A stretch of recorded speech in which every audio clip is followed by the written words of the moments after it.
بسم اللہ الرحمن الرحیم۔ میں ہوں طاہر محمود جلال، آپ دیکھ رہے ہیں جے نیوز۔ میں آزاد کشمیر کی تحصیل برنالہ سے اس وقت آپ کی خدمت میں حاضر ہوں۔ آج بڑے اہم موضوع پہ بات کرنا چاہتا ہوں، لیکن تھوڑی سی پھر ہنسی بھی آتی ہے، لیکن انشاءاللہ سنجیدہ بات بھی کروں گا۔ جو موضوع ہے آج کا وہ یہ ہے کہ مودی پہ جنگ کا جنون سوار ہے، اور دن بدن وہ جنون جو ہے سر چڑھ کے بول رہا ہے۔ اب یہاں دو تین باتیں کرنے والی ہیں کہ ایک تو بظاہر ایسے لگ رہا ہے کہ مودی بدلہ لینا چاہتا ہے، اور اب اس کے اگر حقائق اور کچھ پیچھے بیک گراؤنڈ اس کا اگر آپ چیک کرتے ہو، اگر آپ اس کی تاریخ پہ جاتے ہو تو آپ اگر پیچھے جاؤ تو 9 مئی بڑا اہم دن، جس دن انڈیا نے پاکستان پہ اٹیک کیا، اور اس کا انڈیا کا موقف اس وقت بھی اور آج بھی یہ رہا کہ ہم آتنکواد یعنی دہشت گردوں پہ حملہ کر رہے ہیں اور دہشت گردوں کے ٹھکانوں پہ حملہ کر رہے ہیں۔ اب یہاں پر کرنے اور سوچنے اور دیکھنے کی بات یہ ہے کہ کیا ہم کسی بھی ملک کے اندر جا کے اس ملک کی اجازت کے بغیر، چاہے دہشت گرد ہو یا چاہے کوئی عام آدمی، کیا ہم اس کو اٹیک کر سکتے ہیں؟ کیا اس کی جو کینٹ ایریا آرمی ایریا ہے وہاں اٹیک کر سکتے ہیں؟ کیا سویلین ایریا پہ اٹیک کر سکتے ہیں؟ کیا کوئی اگر وہاں پہ جو آرمی کا یا دہشت گرد ہے اگر کسی ملک میں چھپے ہوئے ہیں تو کیا ہم وہاں پہ جا کے ان بغیر اس ملک کی پرمیشن کے وہاں پہ اٹیک کر سکتے ہیں؟ تو اس کا جواب آئے گا نہیں۔ اور پھر میں سادہ سی مثال آپ کو دیتا ہوں کہ اگر دو گھروں میں کوئی دشمنی ہو، کوئی چپکلش ہو، کوئی ناراضگی ہو، تو پھر تو ویسے ہی ایک گھر کا دوسرے گھر کی طرف دیکھنا ہی ممانعت ہے۔ کوئی کسی کو اٹیک کرنا یا کسی کے اوپر بات کرنا، یا جیسے کسی ہمسائے میں ناراضگی ہو جائے تو اس کے اوپر کوئی ایسی بات کرنا جس سے وہ سمجھا جائے کہ اس کو ٹارگٹ کیا یا اس کو ٹیز کیا گیا ہے، تو ایسا بالکل ایسے عمل سے باز رہنا ضروری ہے۔ تو یہاں انڈیا بے تکی، ابھی میں نے ایک شیئر کیا ہے مودی کی تقریر، تو بے تکی بات کر رہا تھا کہ ہم نے آتنکواد کو نشانہ بنایا۔ بھائی تم کون ہوتے ہو آتنکواد کو نشانہ بنانے والے؟ تمہارا کام یہ بنتا ہے کہ اگر تمہارے پاس کوئی ایویڈنس ہے، تمہارے پاس کوئی پروف ہے، کوئی شواہد ہیں کہ جناب فلاں لوگ ہیں جن لوگوں نے ہمارے ملک پہ یا ہماری کسی ٹیریٹری پہ یا ہماری کسی آرمی تنصیبات پہ یا کہیں پہ بھی اگر اس فلاں بندے نے حملہ کیا ہے، تو اس میں ڈیفینیٹلی آپ کے پاس جو ہے وہ کوئی ثبوت پروف اگر ہیں، تو اس کا بہترین طریقہ کار یہی ہے کہ آپ اس کے ملک سے، اس کی ملک کے جو وزیر اعظم ہے، جو ملک کا چیف ہے، اس کے ساتھ آپ رابطہ کریں،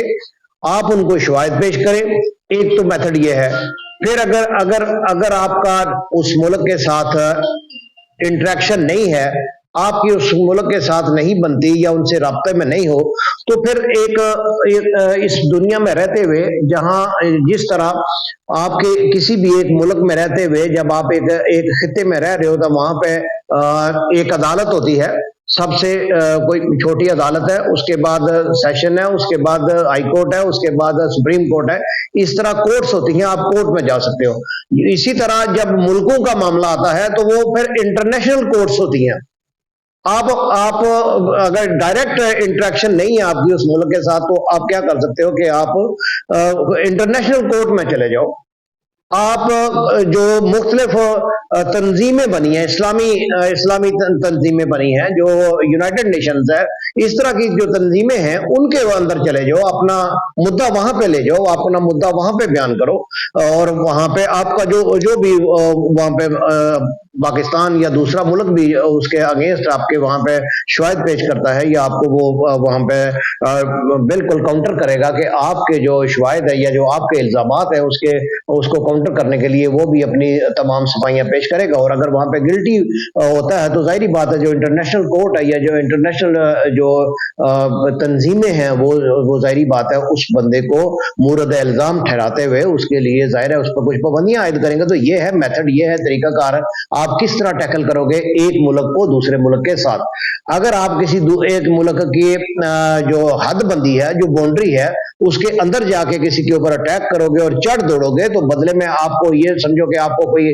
کھیر پیش کرے گا یا آپ کو کوئی سلامی پیش کرے گا، پھولوں کے ہار پیش کرے گا، تو اٹ از ناٹ پاسبل۔ اس میں حافظ منیر صاحب کو سلوٹ پیش کرتا ہوں، انہوں نے بہترین آپ کی خدمت کی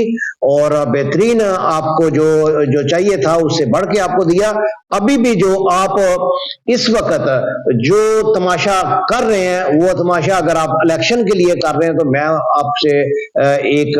سچی بات یہ ہے کہ ایک پاکستانی کی حیثیت سے آپ سے یہی کہوں گا کہ آپ کوشش کریں کہ یہ معاذ رائی نہ کریں، چونکہ غریب ملک ہے آپ کا، چونکہ ہماری تو آبادی کو 24-25 کروڑ آبادی ہے، آپ کی آبادی 1.25 ارب سے زیادہ آبادی ہے، اور میرے علم میں ہے کہ بہت سارے لوگ جو ہیں وہ بھوکے سوتے ہیں رات کو، اور کوئی کروڑوں لوگوں کے پاس ٹوائلٹ نہیں ہے استعمال کرنے کے لیے، کروڑوں لوگوں کے پاس کپڑے پہننے کے لیے نہیں ہے، لاکھوں لوگ جو ہیں وہ اپنے بچے فروخت کر کے تو اپنی زندگی کا گزارا کر رہے ہیں۔ تو اس لیے آپ مہربانی کریں اس طرح کی معذرائی نہ کریں، لیکن اگر آپ کا دل پھر بھی اس پہ مطمئن نہ ہو تو پھر میں آپ کو ایک صلاح دوں گا کہ آپ پوری تیاری کر کے آئیے گا،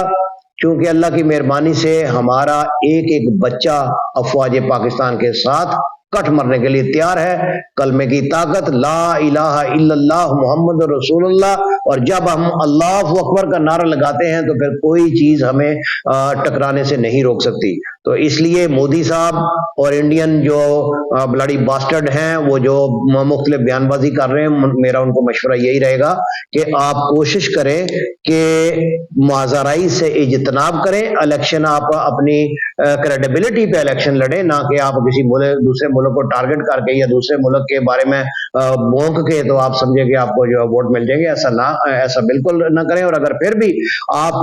میں مشورہ یہی ہے کہ اگر آپ کا دل کرے کہ میں جنگ کرنا ہی چاہتا ہوں تو پھر آپ کی مہربانی ہے ذرا پوری تیاری کے ساتھ آنا، کم از کم کوئی 10-20-50 سال کے لیے لوگوں کو یاد رہے کہ جنگ ہوئی تھی۔ اللہ تعالیٰ ہمارا اور آپ کا حامی و ناصر ہو۔ میں حافظ منیر صاحب کو ایک بار پھر کہوں گا کہ حافظ صاحب، شہباز شریف صاحب، اول تو ہم جنگ نہیں چاہتے، ہم امن کے دائی ہیں، اور اگر جنگ ہو تو اس بار